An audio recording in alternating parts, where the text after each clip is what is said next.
Stop scrolling. Stare at this line like it's the last warning sign before the cliff.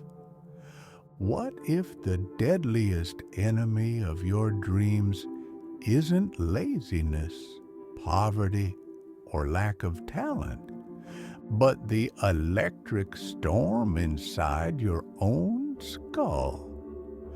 Arthur Schopenhauer, yes, the same philosopher who could outgrumble a thundercloud, looked straight at us across 2 centuries and thundered, "When you think too much, you become dangerous." Dangerous to your focus, your health, your destiny. Tonight, we tear off that mental handbrake and shift into life's fast lane because the clock on the wall is shouting louder than your doubts. You're wide awake at 2 a.m., eyes tracing cracks in the ceiling like secret constellations. A single nagging thought flares, then splits into 10, then 100, each one buzzing like a dying light bulb. You tell yourself it's productivity, planning tomorrow's email, replaying that offhand comment you made at work, strategizing your entire future before dawn. But deep down, you feel it. This is no genius workshop. It's quicksand wearing a scholar's robe. Every second you spend spinning scenarios is another inch you sink. Schopenhauer wasn't condemning thought. He worshipped it. But he saw the razor's edge. Let thought serve you, and it carves masterpieces. Let it rule you, and it carves epitaphs. Remember the last time you rehearsed a conversation so many times that the words felt stale when you finally spoke them? That's overthinking performing its cruel magic trick, turning vivid opportunities into faded photocopies. Psychologists now label it rumination, a word that literally means to chew again. Cows do it with grass. We do it with regrets. The cost isn't merely wasted minutes, it's adrenal fatigue, insomnia, tension headaches. Your body's SOS flares. Schopenhauer predicted this long before MRI machines lit up dark matter inside our skulls. To preserve equanimity, we must break the thread or it will strangle us. He wrote by candlelight, yet described the blue screen glow of our midnight phones with eerie precision. If you've ever watched Grandmaster Chess on TV, you've seen the paralysis that creeps in when the clock winds down. Brilliant players hover a trembling hand over the board, brain sizzling with possibilities, until the buzzer screams and the opportunity evaporates. Now imagine that board is your life and the hand is yours. Every project you postponed, every dream trip you've deferred, every I love you swallowed whole, they're frozen pieces on that board. Overthinking doesn't just stall the game, it forfeits it. Stephen R. Covey warned, "We sow a thought and reap an action, sow a character and reap a destiny." But if we never take the first action, the garden stays seedless and barren. Science maps this battlefield in vivid color. When you replay worst-case scenarios, your brain's prefrontal cortex lights up like Times Square, looping hypothetical spreadsheets. Meanwhile, your amygdala, the fear sentinel, mistakes reflection for imminent threat and showers your bloodstream with cortisol. Heart rate spikes, digestion slows, muscles coil for combat that never arrives. Confined to a chair, you experience 1,000 false alarms. In Schopenhauer's era, it led to the vapors. Now it produces chronic inflammation, high blood pressure, and aging telomeres. Overthinking is self-inflicted fight or flight with no finish line. Why do we cling to it? Because thinking feels like control, and control feels like safety. Yet control is a mirage shimmering over a desert road. Chase it, and you die of thirst. Lao Tzu wrote, "If you realize all things change, there is nothing you will try to hold on to." The surfer cannot command the ocean. He can only meet each wave with presence and courage. The entrepreneur cannot foresee every market wobble. She must iterate in real time. The lover cannot script another's heart. He must risk the raw honesty of the imperfect moment.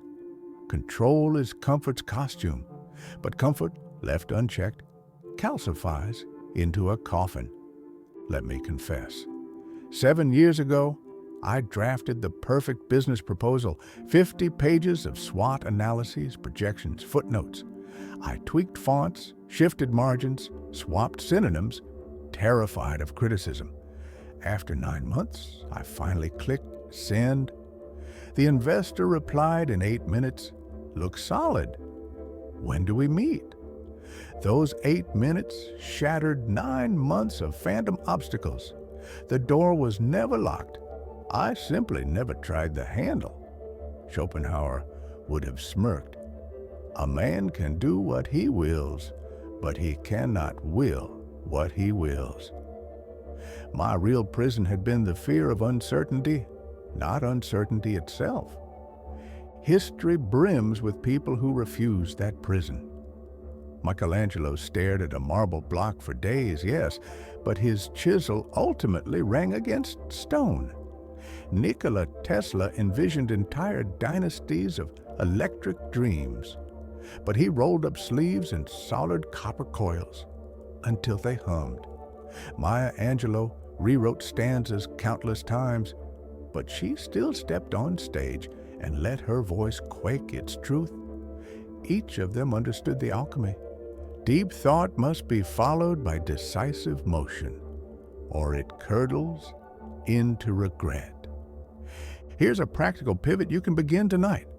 Interrupt, interrogate, implement. First, catch yourself mid-spiral. Stand up, stretch, splash cold water on your face. Neuroscientists call this pattern break. It's enough to knock a train of thought off its looping track. Second, interrogate your thought with compassionate curiosity. Is this useful or just familiar? Am I solving or stalling? Third, implement a micro-action, something you can complete in 2 minutes.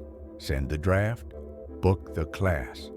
Record the first 30-second voice note for that podcast. Momentum outruns anxiety every time. Martin Luther King Jr. counseled, "You don't have to see the whole staircase. Just take the first step." Physics agrees. A body in motion stays in motion. Yet let's level up. Overthinking's energy isn't evil, it's merely misdirected. Like a river that floods fields when dams jam its flow, your cognition will nourish you if you carve a channel.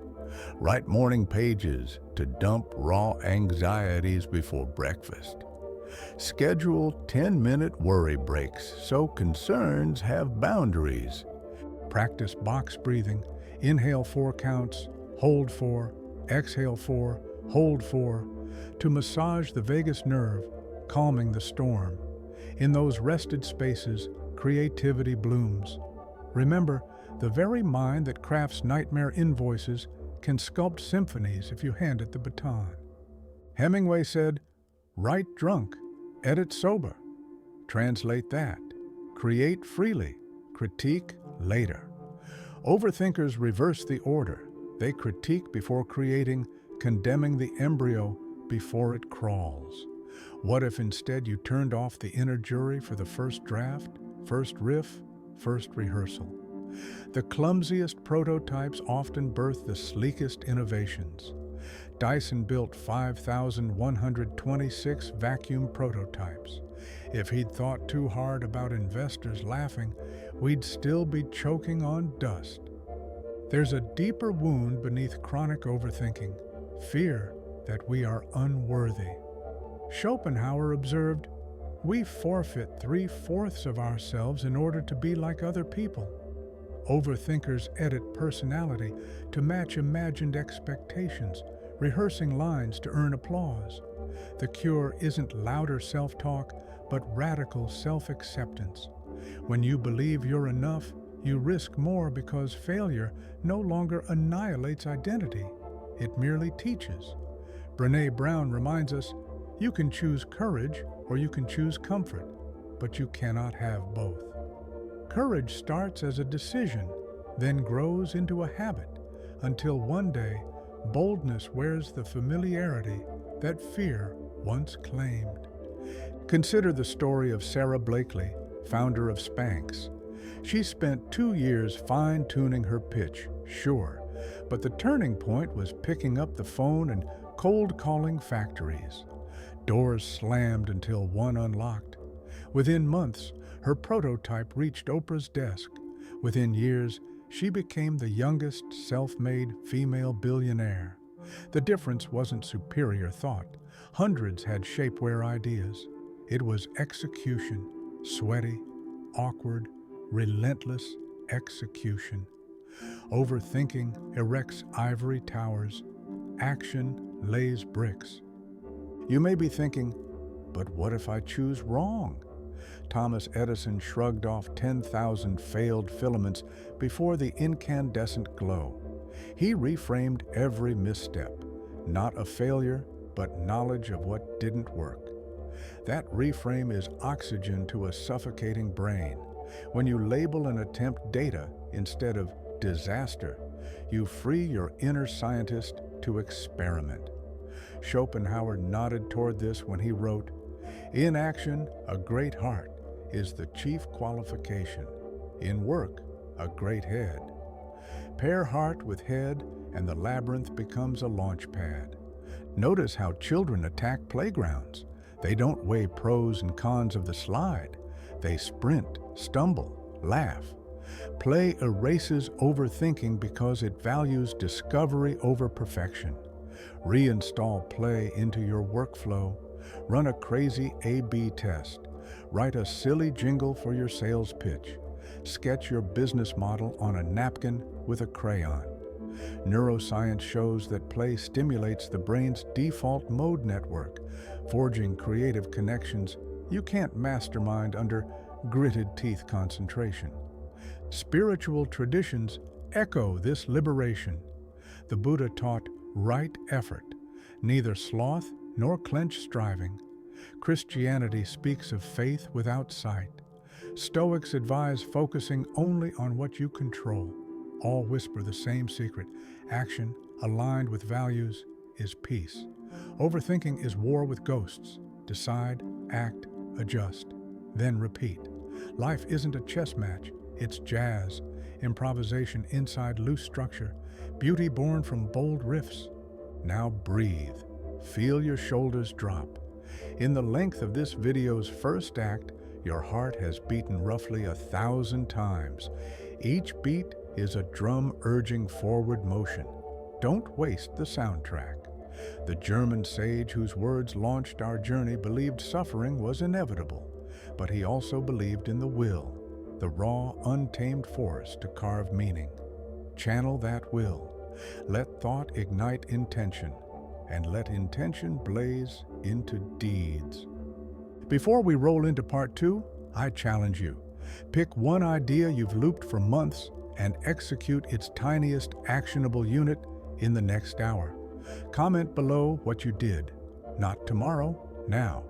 Because someday you'll wish you began today, and today is already slipping into the past tense. In our next segment, we'll arm you with field-tested tools, mental fire drills used by Navy SEALs, productivity hacks from Silicon Valley, and the surprising link between gratitude journaling and decisiveness to transform your mind from padded cell to power plant. But none of it matters if you stay nailed to the couch. Schopenhauer fired the warning shot. You've heard the echo. The question that remains, echoing louder than any philosopher's voice, is simple. Will you move? The moment you finished part one, you probably felt a tiny spark, the sense that maybe, just maybe, you really can stop your thoughts from turning against you.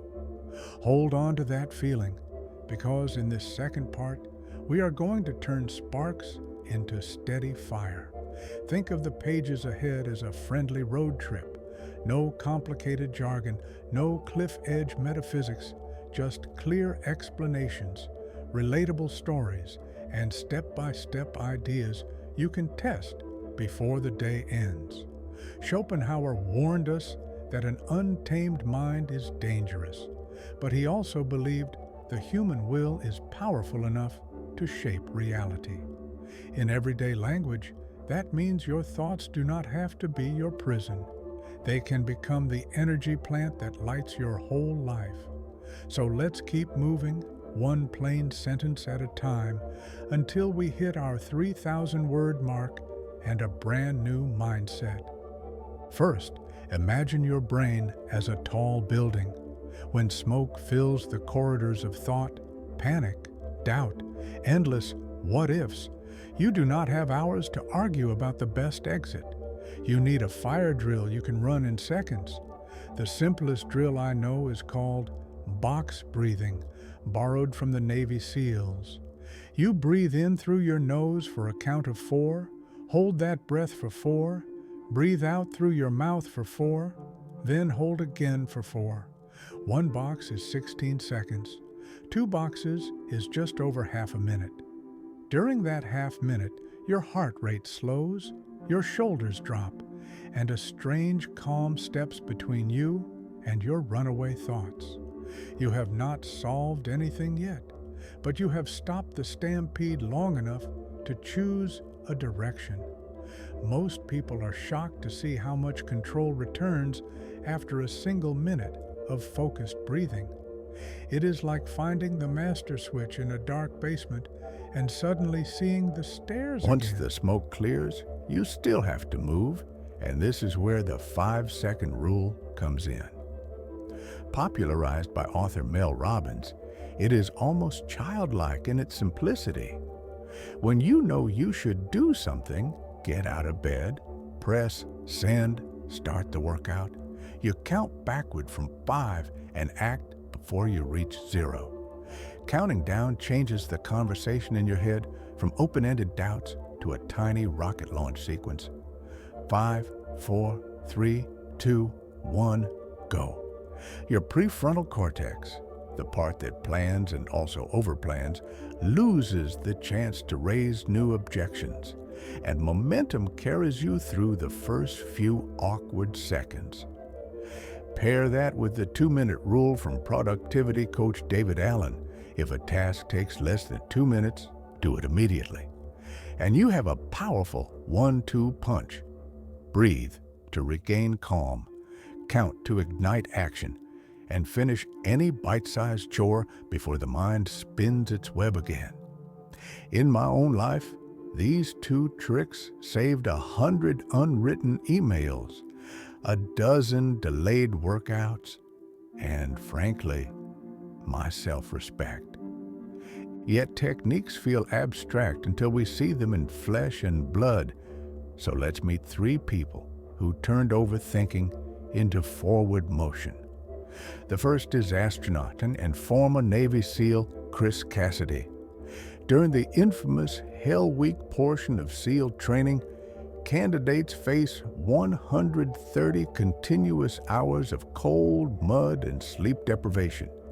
Cassidy almost quit on day 1, paralyzed by the thought of suffering through 5 more nights. Then a senior instructor whispered, "Just make it to the next meal, that's all." Cassidy broke Hell Week into 3-hour slices, each ending with hot food. 6 meals later, exhaustion was still there, but terror was gone, replaced by a simple rhythm: endure, eat, reset, repeat. He graduated near the top of his class, later orbited Earth, and credits that tiny mental trick, shrink the time horizon, as the hinge of his career. The lesson is plain. When goals look monstrous, Zoom in until they shrink, then move. Our second case travels from military mud pits to textile factories. Sarah Blakely, founder of Spanx, knew nothing about garment engineering when she cut the feet off her pantyhose and thought, women will buy this. She could have spent years studying manufacturing pipelines, but she grabbed a telephone book and cold called every mill in North Carolina. 17 said no.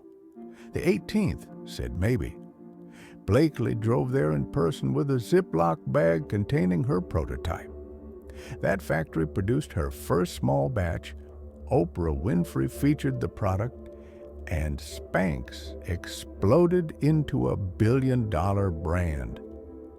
Blakely admits she was terrified, but fear did not stop her dialing the next number. Notice the pattern.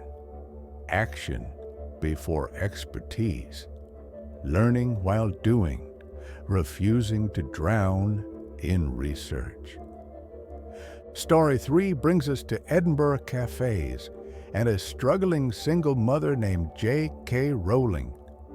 Too poor to heat her flat, she wrote the early chapters of Harry Potter at a corner table in Nicholson's cafe, turning cheap coffee into a daily deadline, right until the cup is empty, then go home and feed the baby.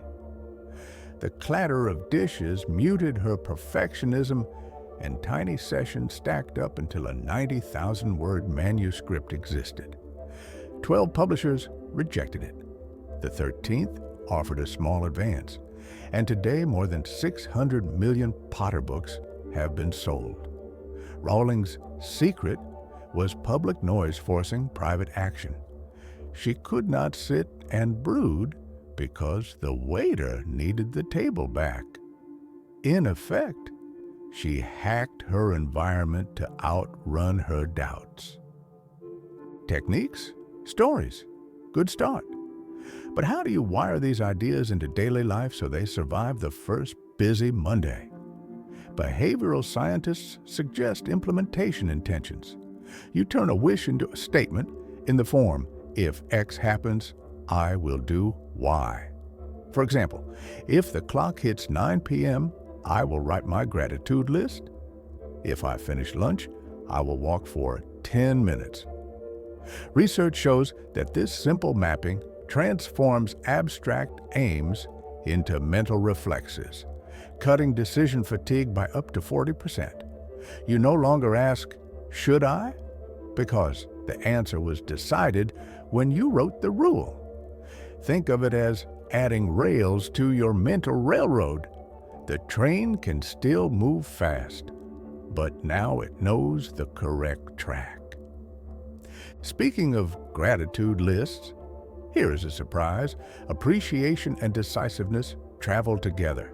Harvard psychologists found that participants who wrote down 3 brief wins each night, no matter how small, were 31% more likely to make proactive decisions within 2 weeks. Gratitude shifts the brain's limbic system away from threat detection toward opportunity scanning. In plain talk, when you spend 60 seconds noticing what worked today, tomorrow's unknowns scare you less. You have evidence that progress is possible because you recorded it yourself. A thankful brain is a braver brain. Courage also improves when we reduce digital noise. Overthinking often starts as comparison, endless feeds showing people richer, fitter, happier, or so it appears. A simple digital diet can starve that spiral. Delete one app whose only real purpose is to make you compare. Silence one category of push notifications. Reserve the hour before bed for paper books or conversation. The first evening feels awkward, like phantom limb syndrome, but by day 3, most people report quieter mornings and deeper sleep. With less input, the mind reclaims space for original thought and swift decisions. The goal is not digital abstinence, it is digital intentionality. Now layer on the WHOOP method created by psychologist Gabriele Oettingen. Wish, outcome, obstacle, plan. Suppose your wish is to launch a small online store in 3 months. The desired outcome is a live website with 10 products. The obstacles might be lack of coding skills and fear of wasted money. The plan could be, if I hit a coding wall, I will book a 1-hour consultant on Fiverr. Or, if fear rises, I will remind myself the test budget is only $50. Writing your WHOOP takes maybe 5 minutes, yet it creates a mental movie in which you watch yourself meet roadblocks and slide past them. Athletes call this mental rehearsal, and it dramatically boosts follow-through because half the surprises are now expected. All these tools converge in the Danger to Dominance 21-Day Challenge, a simple experiment you can start tonight. Week 1 is about interrupting, run 1 fire drill a day, and jot a single line about how you felt. Week 2 is interrogating. List your top 3 repeating worries and mark which are useful. Week 3 is implementing. Choose 1 dream that has gathered dust for 6 months and break it into 7 half-hour sprints. Your brain loves concrete numbers. 3 drills, 3 worries, 7 sprints, because numbers anchor goals to reality. By day 21, you will have proven empirically that thought can be guided and desire can become data you track instead of daydreams you chase. But why a public challenge? Because psychologists have long known we keep promises better when other people can see us. In his bestseller Influence, Robert Cialdini calls it commitment and consistency. Once you write, "I commit to recording 1 song demo this week," in a comment section, your identity locks in around that statement. Failing to act now feels like breaking a social contract, and most of us prefer to stay consistent with our own words. In a world where friends might be scattered across time zones, an online community can supply the gentle pressure that grandparents, neighbors, or workout partners once provided.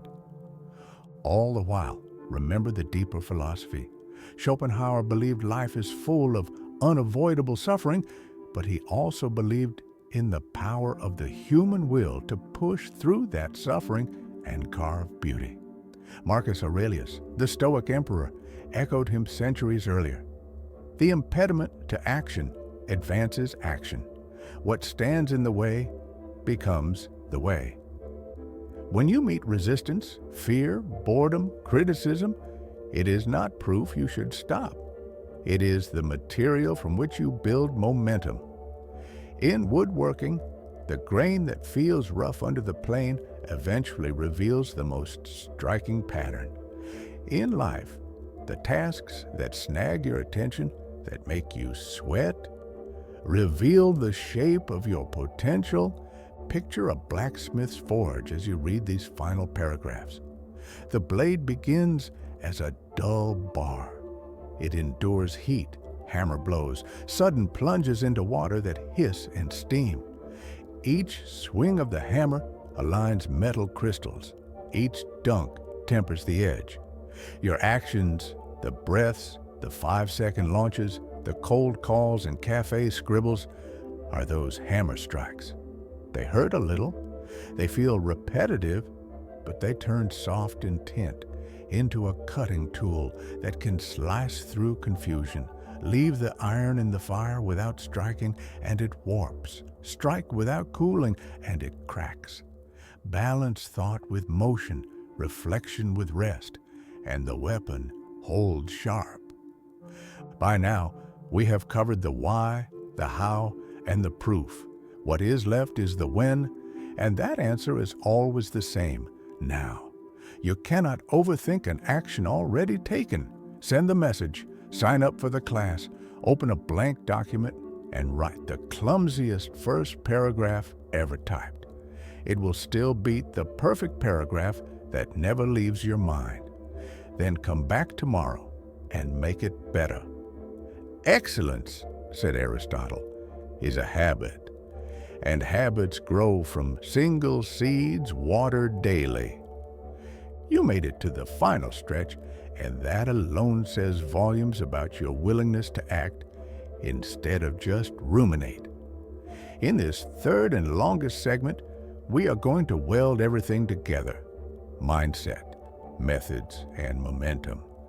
So the ideas from parts 1 and 2 stop feeling like good tips and start feeling like the architecture of your days. We will move through one simple arc.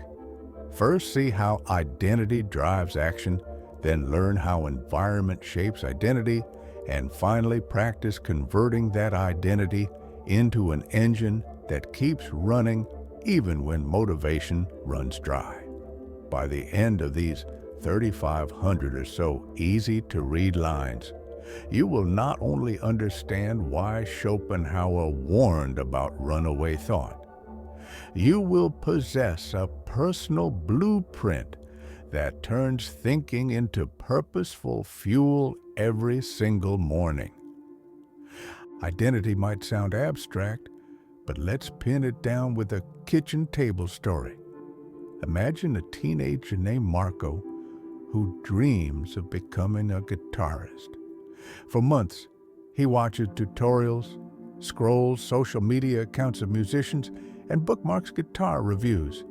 Yet the real guitar remains in a corner, strings dusty, pick lost. One evening his uncle visits, notices the untouched instrument, and without ceremony, tightens the strings, hands Marco the pick, and says, "Play me one chord, just one." Marco stumbles through an E minor that buzzes badly. The uncle nods and announces, "See, you can play guitar. You're a guitarist." That single sentence changes the boy's self-definition. He is no longer someone who plans to play. He is someone who does play, even if badly.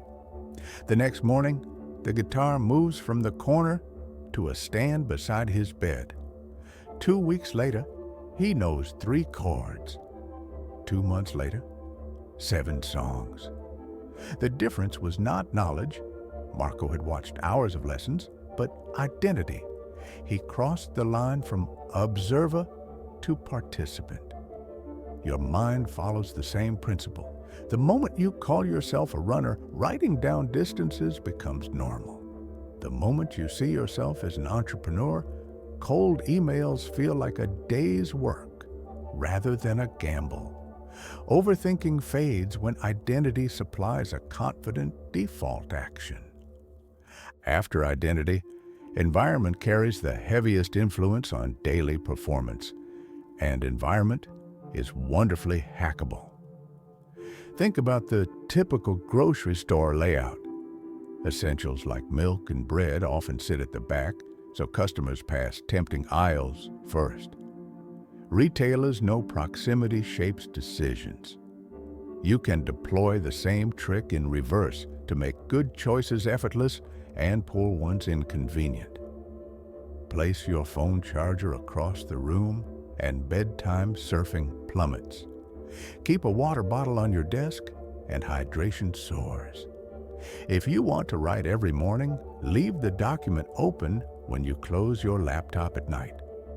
The aim is to make the first step toward your goal as friction-free as a Photoshop drag and drop. In behavioral science, this is called choice architecture, and dozens of studies confirm that even tiny tweaks, like putting fruit at eye level, dramatically change consumption. So, ask yourself each Sunday, which object placement, app arrangement, or calendar reminder would move my next 7 days closer to the life I claim I want? Identity and environment now form a sturdy bridge, but bridges crumble without regular maintenance, and that maintenance is habit. Habits are not flashes of willpower. They are, in neurologist Wendy Wood's words, mental shortcuts learned from experience. Each has a cue, an action, and a reward. Take brushing your teeth. Cue, bathroom mirror after waking, action, brushing, reward, fresh mouth, and the silent assurance of avoiding cavities. Overthinking often hijacks the action phase by inserting extra steps of doubt between cue and response. We can disarm that sabotage by pre-writing an if-then roadmap. Example, if the clock shows 6 a.m., then I lace my shoes and jog, and the reward is the endorphin glow plus a small tick on a wall chart. No second guessing allowed, because the rule lives outside negotiation. Research from Duke University suggests 40% of daily behavior is habitual. That means nearly half your day can run on automatic pilot. Overthinkers worry this will dull creativity, when in fact it frees brain power for high-level challenges. You do not want to reinvent the act of flossing. You want to reserve mental energy for brainstorming the next big project. Next, we need to address fear, not in a theoretical way, but at the level of nerve endings. Fear shows up as elevated heart rate, sticky palms, and a looming sense of threat. Decades of psychophysiological experiments indicate your body cannot sustain a high fear state and a deep relaxation state simultaneously. That is why box breathing or progressive muscle relaxation works. They pull the nervous system toward the relaxation branch, the parasympathetic. Practice these drills until they function like a light switch. Over time, your subconscious learns that the presence of fear is a cue for calm, flipping the old script where fear triggered spirals of thought. Navy pilots use the phrase chair flying to describe visualizing complex maneuvers on the ground. You can do the same with your fear response.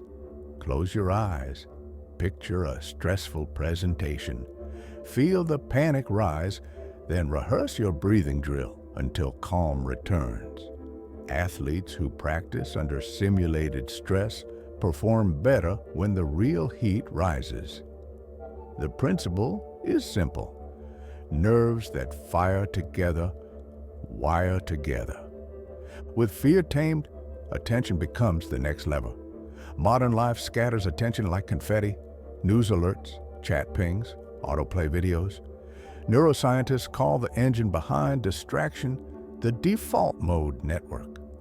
When we sit idle, the network rummages memory, future scenarios, and emotional echoes. That was useful for ancient humans watching for predators. Today, it fuels overthinking. Mindfulness meditation is often prescribed, but many find it daunting. A more approachable gateway is single-task immersion. Choose one mundane activity, washing dishes, for example, and narrate the sensory details in your head. The warmth of water, the squeak of a plate, the scent of soap. Do this for 5 minutes daily. You are training selective attention the way bodybuilders isolate a muscle.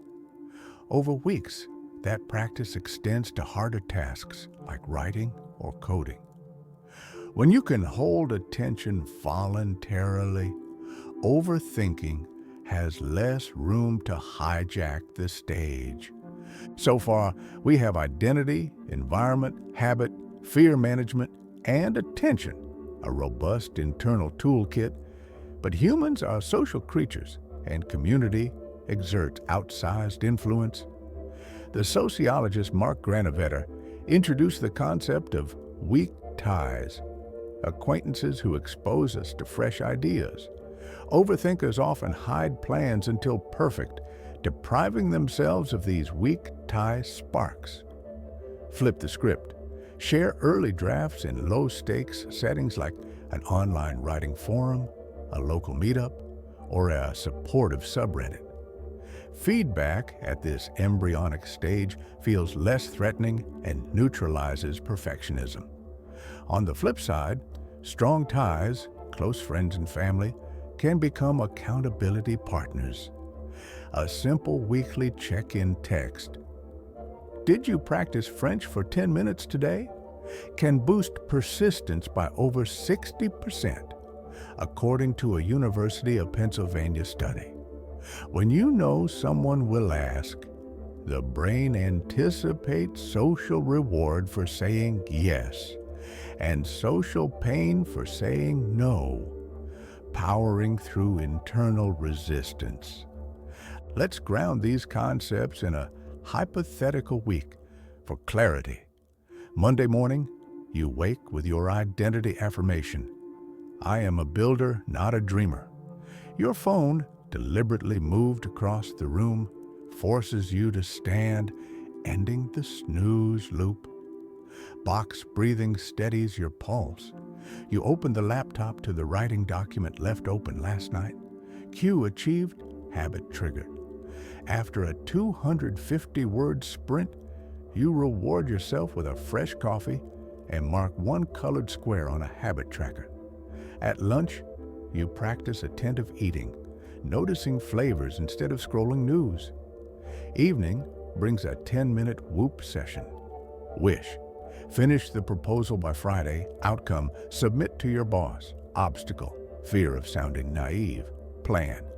Draft bullet summary tonight and ask a peer for feedback. A 2-sentence WhatsApp message to your accountability buddy seals the commitment. That single Monday already wove together identity, environment, habit, attention, fear control, and community. The subtle power is that no piece felt heroic or exhausting. Multiply by 4 weeks and the compound interest becomes visible.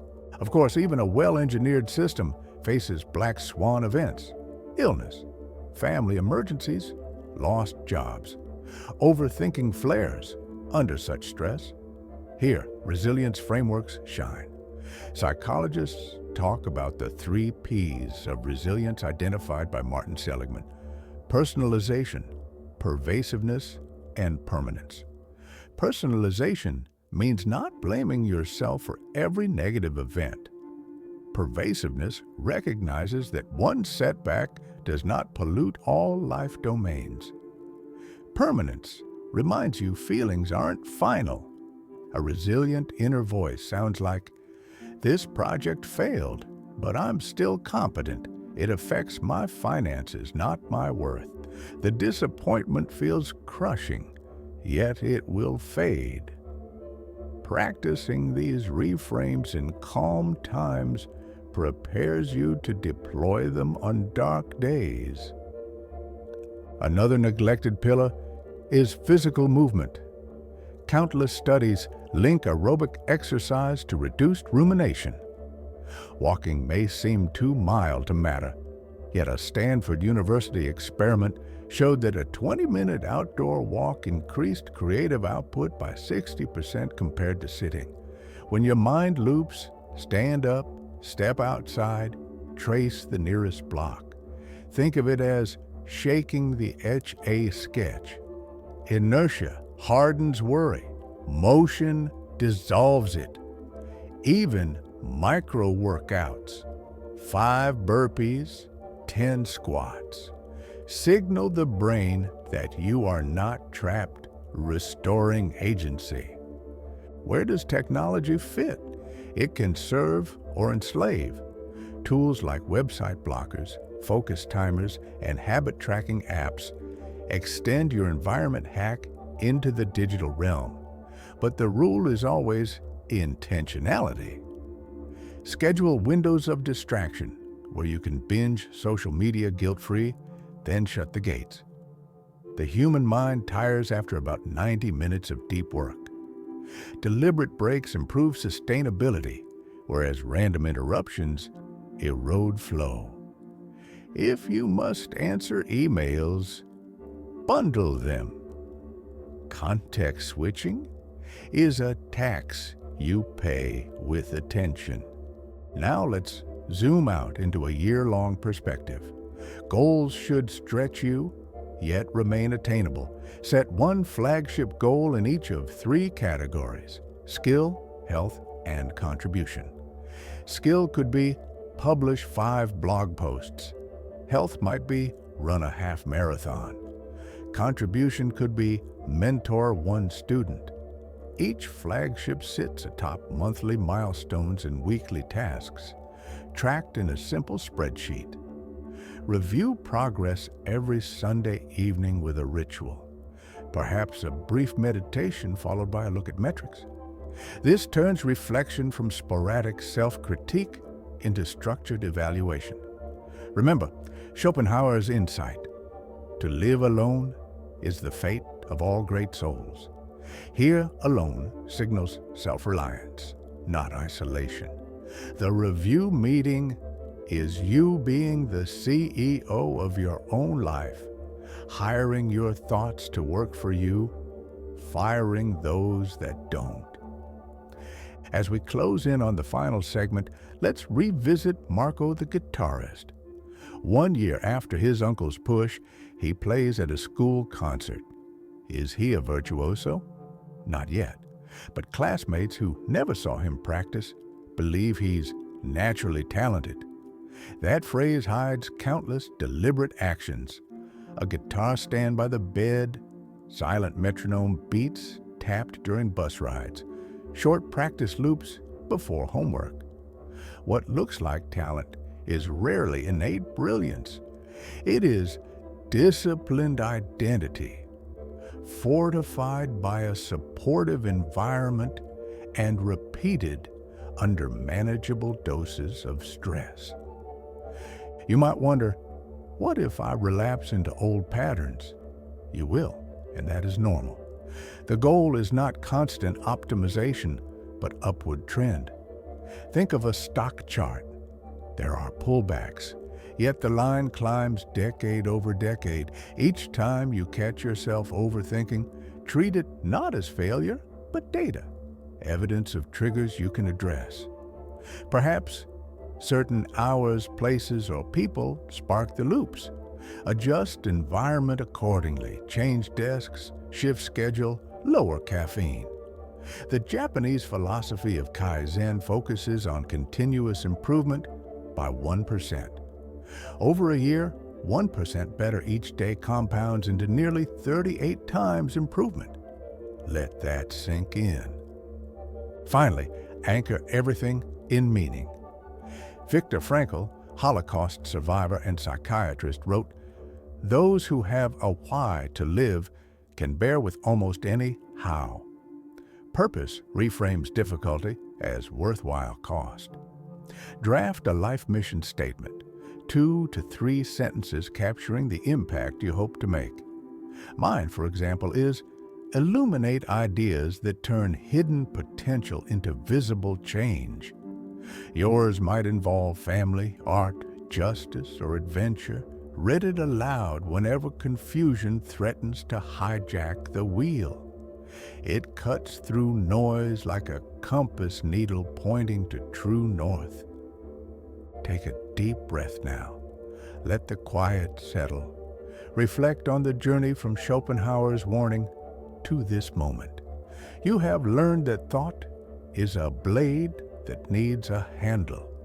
You forge that handle through breathing drills, 5-second launches, environment tweaks, habit loops, community links, and mission alignment. Overthinking has not vanished, but it has lost its throne. It is no longer the silent ruler of your evenings, but a consultant you hire for specific tasks and dismiss when the job is done. Before we part, commit to one immediate action. Close this file and write a 3-line identity affirmation on a sticky note, then place it where you will see it at dawn. Or schedule a 10-minute walk, email an accountability buddy, or delete the loudest distraction app.